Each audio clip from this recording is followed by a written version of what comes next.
Hello. 3 pillows, that's how big it is.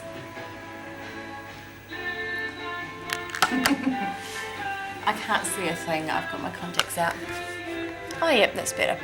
It is, it's very bright. Yeah, it is. I look like a ghost.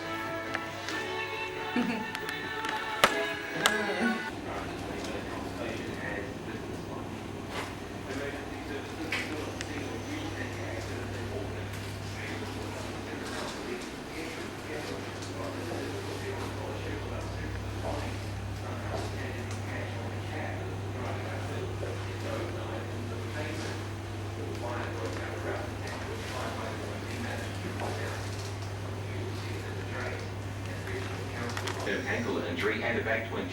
Meanwhile, Crusaders' first 5, Andrew Mertens, will return from injury tonight, play for his club side in Christchurch.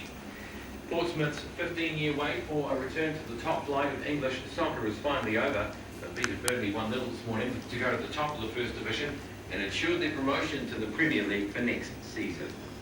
And John Braithwaite has pulled out of the running for the Sri Lankan cricket coaching job. All the cases finished there.